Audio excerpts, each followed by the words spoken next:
साथियों नमस्कार। साथियों, आज मैं फिर एक बार आपके समक्ष अपना नया वीडियो लेकर हाजिर हुआ हूँ।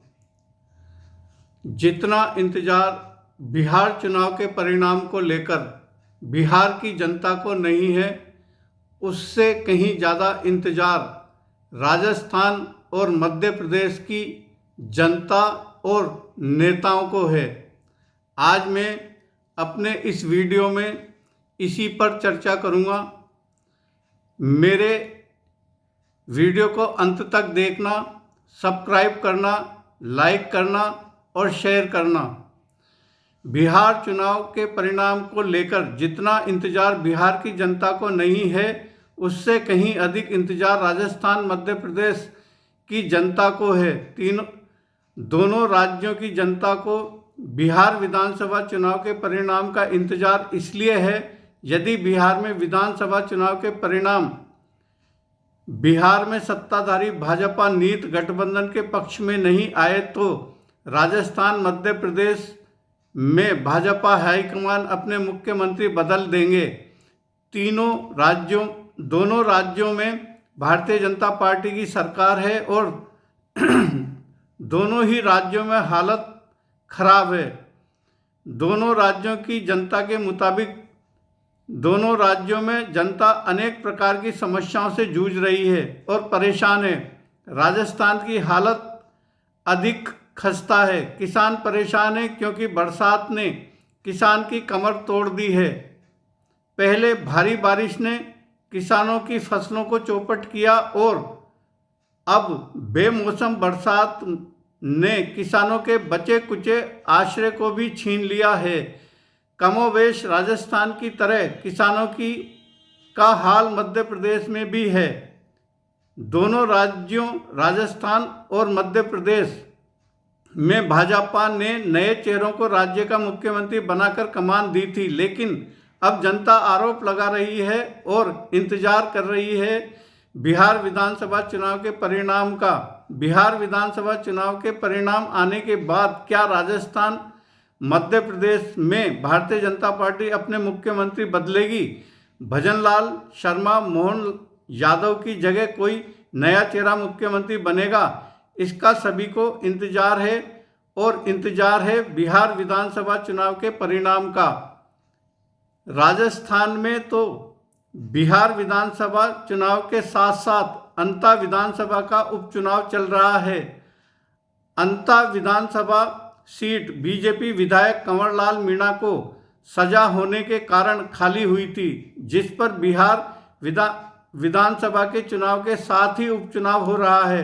अंता विधानसभा का उपचुनाव भाजपा सरकार और मुख्यमंत्री भजनलाल शर्मा के लिए अहम है। इस चुनाव से ये पता चलेगा कि भजनलाल सरकार ने राजस्थान में कितना काम किया है। एक और बात, जिस अंता विधानसभा सीट पर उपचुनाव हो रहा है उस जिला और हाड़ौती संभाग को भाजपा का गढ़ माना जाता है। राजस्थान भाजपा के धुरंधर नेता भैरव सिंह शेखावत जब पहली बार 1977 में राजस्थान के मुख्यमंत्री बने थे, तब वे उपचुनाव कोटा संभाग की छबड़ा छिपाबड़ौद विधानसभा सीट से जीते थे और विधायक बने थे और वे इस सीट पर लगातार चुनाव लड़ते रहे और जीतते रहे। भैरव सिंह शेखावत के बाद जब पहली बार श्रीमती वसुंधरा राजे राजस्थान की मुख्यमंत्री बनी, तब वे भी कोटा संभाग की झालरापाटन विधानसभा सीट से विधायक बनी और वसु मैडम लगातार झालरापाटन सीट से विधायक बनती हुई आ रही हैं। इनके अलावा ललित किशोर चतुर्वेदी, हरि कुमार औदिच्य, रघुवीर सिंह कौशल, के गोयल, दाव दयाल जोशी जैसे नेता विधायक और सांसद और केंद्र में मंत्री बने। लगातार विधायक और सांसद और लगातार दूसरी बार लोकसभा के अध्यक्ष बने ओम बिरला भी हाड़ौती संभाग की कोटा संसदीय सीट से सांसद हैं। इसी से अंदाजा लगाया जा सकता है कि हाड़ौती संभाग भारतीय जनता पार्टी का गढ़ था और रहा था और है। अंता विधानसभा का उपचुनाव जीतना भाजपा के लिए कितना अहम है, और इससे ये भी लग जाएगा कि भारतीय जनता पार्टी अपने गढ़ को बचाने में सक्षम है या नहीं है मौजूदा दौर में। अंता विधानसभा सीट भाजपा ने एक बार फिर नया प्रयोग किया है। प्रयोग है, पहली बार भाजपा ने माली समाज के स्थानीय युवा नेता को प्रत्याशी बनाया है। मोरपाल सुमन वर्तमान में 12 पंचायत समिति के प्रधान भी हैं, लेकिन उनके सामने कांग्रेस के प्रत्याशी राजस्थान राज्य के पूर्व खनिज मंत्री प्रमोद जैन ताकतवर नेता हैं, और अंता विधानसभा सीट पर निर्दलीय प्रत्याशी नरेश मीणा ने सत्ताधारी भारतीय जनता पार्टी और प्रमुख विपक्षी दल कांग्रेस को बड़ी चुनौती दे रखी है। भाजपा और कांग्रेस दोनों प्रमुख पार्टियों ने अपनी अपनी ताकत झोंक रखी है, मगर चुनौती नरेश मीणा से बराबर बनी हुई है। अंता विधानसभा सीट को कौन जीतेगा?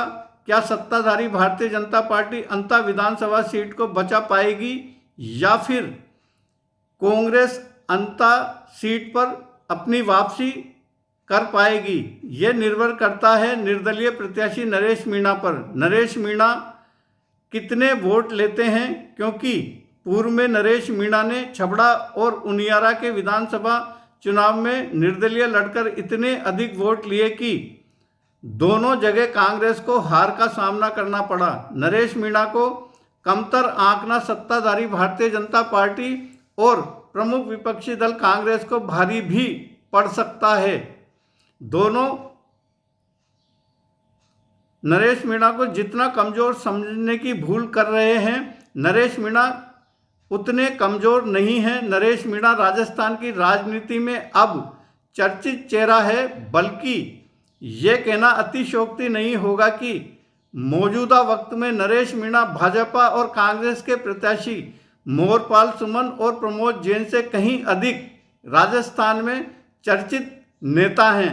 कुल मिलाकर यह है कि बिहार चुनाव परिणाम आने के बाद क्या मध्य प्रदेश और राजस्थान में मुख्यमंत्री का चेहरा बदल जाएगा, और मुख्यमंत्री बदलने के बाद दोनों राज्यों में जनता के अनुकूल परिस्थितियां हो जाएंगी, या फिर जनता 2028 के विधानसभा चुनाव का बिहार विधानसभा चुनाव के परिणाम की तरह इंतजार करेगी, क्योंकि दोनों राज्यों में 2028 में विधानसभा के चुनाव होने हैं।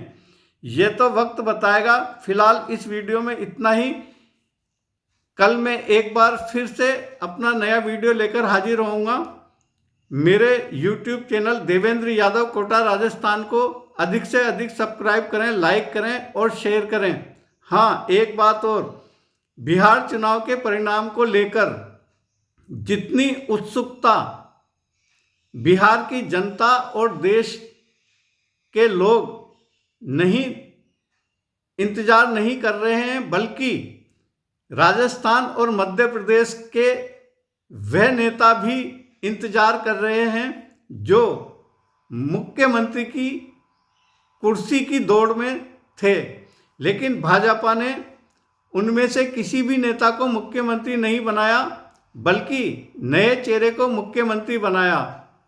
अब देखना यह होगा कि बिहार का परिणाम किसके पक्ष में आता है, भाजपा के पक्ष में आता है या महागठबंधन के पक्ष में जाता है। नमस्कार।